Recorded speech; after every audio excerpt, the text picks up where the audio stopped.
Did you call any senators to discuss Bill C-234? Can you repeat the question, please? Did you call any senators to discuss Bill 234? I had conversations with 5 or 6 senators, yes. 5 or 6? What are their names? 5 or 6. I don't have them with me. Okay, thank you. I did not bully anyone. Guy's Garage. Like and subscribe. The Prime Minister says it's misinformation to say the carbon tax is costing Canadians more. Do you believe the Chiefs of Ontario and the Assembly of First Nations are spreading misinformation by saying the carbon tax is unaffordable, unfair? As I said earlier, the Bank of Canada has stated that carbon pricing in Canada contributes to 0.15% to the inflation, and it is not a driver. It's not even 1% of contributed to the inflation. We have been discussing with Chiefs of Ontario for a while now how we can compensate them, and that was part of the program from the get-go, from the application of carbon pricing.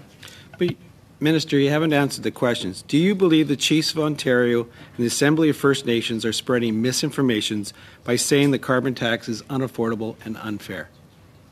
As I said earlier, we understand that for remote Indigenous communities, there are different realities in terms of being able to have alternatives to the use of fossil fuels, which is why we're working with them so that they can become. I said earlier that 90% of the revenues of carbon pricing goes back directly to families. The other 10% is for organizations or nations like those Indigenous nations, so that they can be compensated for the application of carbon pricing on their communities. Is it unfair? No, I don't think it's unfair because we are finding mechanism to compensate them. Can you promise Canadians that your government will never raise carbon tax higher than $170 a ton? We've made a determination until 2030. We haven't made any determination for what will happen after 2030. So you have once said that you won't raise the carbon tax, then you raise the carbon tax after an election. So now, after 2030, you will never go over $170 a ton. I respectfully disagree with the characterization of what we said. We said that the price on pollution would increase until 2022, and then we said we would make an assessment to determine whether or not it should continue. That's exactly what we did. So you're not committing to not going over $170 a ton, increasing costs to Canadians? It's a decision that hasn't been made. Did you call any senators to discuss Bill C-234? Can you repeat the question, please? Did you call any senators to discuss Bill 234? I had conversations with 5 or 6 senators, yes. 5 or 6? What are their names? 5 or 6. I don't have them with me. Can you table those? I'm sure we can make those available, yes. Okay, thank you. I did not bully anyone, as opposed to some Conservative senators who had to apologize in the Senate for bullying some of their comments over 234. I had conversations. As you know, we don't tell senators how to vote or what to do. That's okay. If you can pass on those names, that's great. Will your clean fuel regulations increase the cost of gas and diesel on Canadians? So will the clean fuel regulations increase the cost of gas and diesel on Canadians? I'd be happy to provide technical information on the projections between now and 2030 in terms of the application of the clean fuel standards. This information is public. I just don't have it in front of me. But as you know, when we develop regulations, we have to develop what's called a regulatory impact assessment statement, which provides technical information. Let me provide from that statement. How much time do I have left, Chair? 30 seconds. So let me provide the information from this impact statement for clean fuel regulations. It states, and I quote, "The regulations are estimated to increase the price of gasoline and diesel." So, will the clean fuel regulations increase the cost of gas and diesel on Canadians? Yes or no? I don't have it in front of me. I'd be happy to provide so it's from your own government. You're quoting from a report that I don't have in front of me. I'd be happy to provide the information. Time's up, unfortunately, Mr. Mazier. We'll go to Madame Chatel. Okay, thank you very much, Mr. Chair. Mr. Guilbeault, thank you for joining us today. Minister, are you still the Executive Vice Chairperson of the China Council for International Cooperation on Environment and Development? Yes, I am, as was one of your previous colleague in the Conservative Party of Canada. Yes, that leads into my next question, actually. So the other day, the National Post reported that your two-day trip to Beijing last August cost $140,000.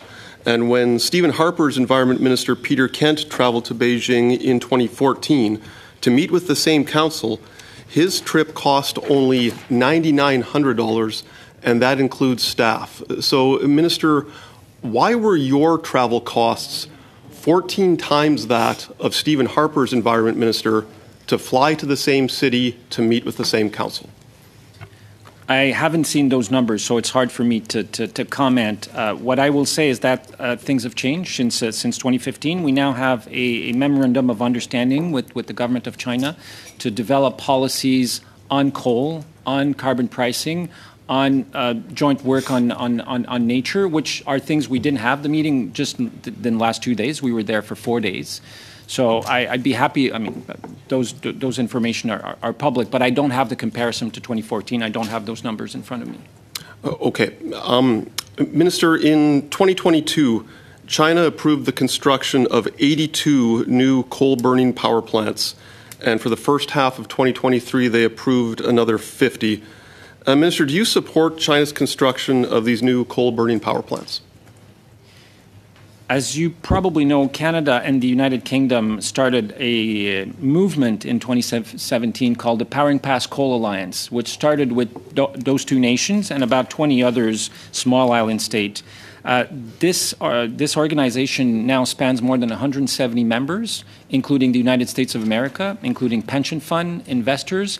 And through the work of the Powering Past Coal Alliance, we've been able to cancel 75% of new coal of planned new coal construction in the world, but there's still lots of work to do to fight coal, and we believe that scientists tell us that one of the most important things we can do to fight climate change in the short term is focus on coal and focus on methane. That's exactly what we're doing.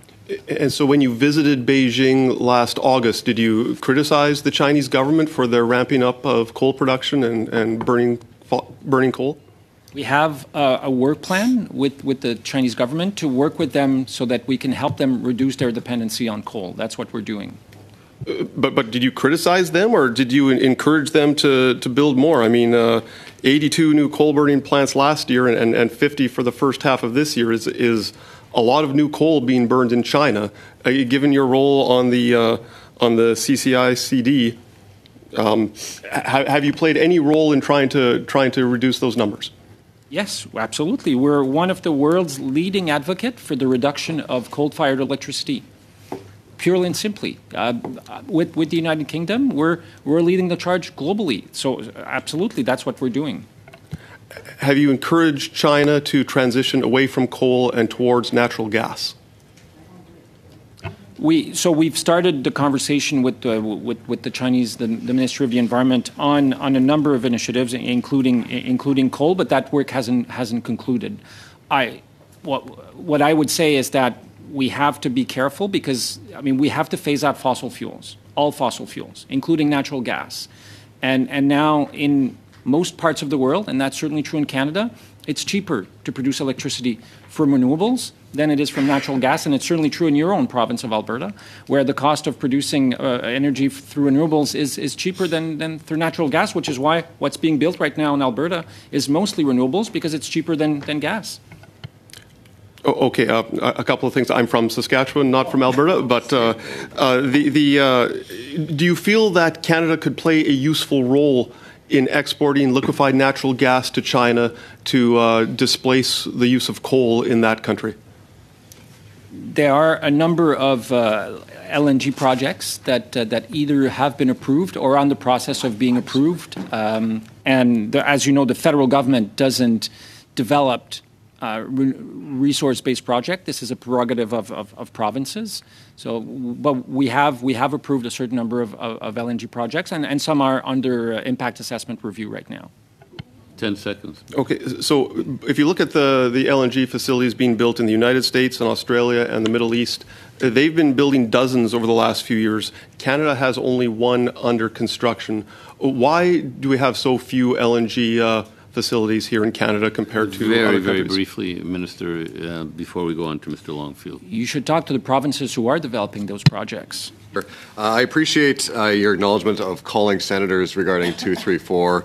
I'm just curious, given that you were so adamant to not give another carve-out to Canadian farmers and to therefore lower food prices, given the First Nations of Ontario, the Chiefs of Ontario, and their stated opinions. I know I'll get ahead of it. You're going to hide behind the Bank of Canada. So you're either going to say whether or not you believe the Chiefs of Ontario that are suing your government when they say that life has become unaffordable because of their carbon tax, or are you going to say you don't believe them? But will you possibly think of giving another carve-out to First Nations communities that are taking on an undue burden of your carbon tax? We have been working with these nations and others as well so that they can receive their share of the fuel charge through carbon pricing. So why are they suing you? If you work as well with them as you do with provinces, it seems like. And on that note, the fact is that you said earlier that provinces that say that the Fed shouldn't interfere with their natural resource development, which I appreciate that you've acknowledged that. However, your track record in the courts this year doesn't add up. Obviously, with the Bill C-69, the No More Pipelines bill being slapped down by the Supreme Court, a host of other cases being slapped down due to the unconstitutional nature of your imposition on provinces' right to regulate their own prosperity in the natural resource sector. So my question to you is, did you seek external legal opinions over your clean electricity regulations, as well as your new proposed methane regulations, as to the constitutionality of them, particularly given the recent Supreme Court decisions regarding your imposition on the provinces? There's been no recent Supreme Court decisions. There's been an opinion by the Supreme Court on impact assessment. It's not a decision. There's a difference. And there's been a federal court judge that has disagreed with our list on plastic pollution. We've already said we would appeal. You seem to forget that there was also a decision by the Supreme Court of Canada, not an opinion, not a federal court judge, that said that the federal government can act on matters of pollution, more specifically climate change pollution, and through carbon pricing, and that's exactly what we're doing. And we're using similar mechanism for electricity. As for methane, I find it difficult to understand why the province of Alberta would be against a new methane regulations when they have supported the previous ones. Merci, Monsieur le Président, Monsieur le Ministre. Thank you, Mr. Chairman. You asked the first question about the bill. There are a lot of people are interested in the debate, and it's 18.1 tons of CO2 for your trip to Dubai return. So I would like to know how you personally are going to compensate for this. You went personally, not the department. I know when you became minister, you said that you crossed the country in a train, and you really believe in this, so show it by saying what offsets you can provide for the 18.1 tons of CO2. Now, the minister named an ambassador for the environment, Ms. Stewart, and she reported some spectacular costs for her travel. Over the first year of her mandate, she made 23 trips abroad. And obviously, she just went to Maine. She went to Paris, Lisbon, Rome, Florence, Abu Dhabi, Bali, London. She likes to travel, this woman. So that is the equivalent of about one trip every 2 weeks. So I understand she's an ambassador. She has to represent Canada. We understand that. But honestly and sincerely, between the two of us, a trip every 2 weeks, have you ever traveled that much? Well, if we didn't have international cooperation on these issues, we would have an increase in temperatures of 4 degrees Celsius.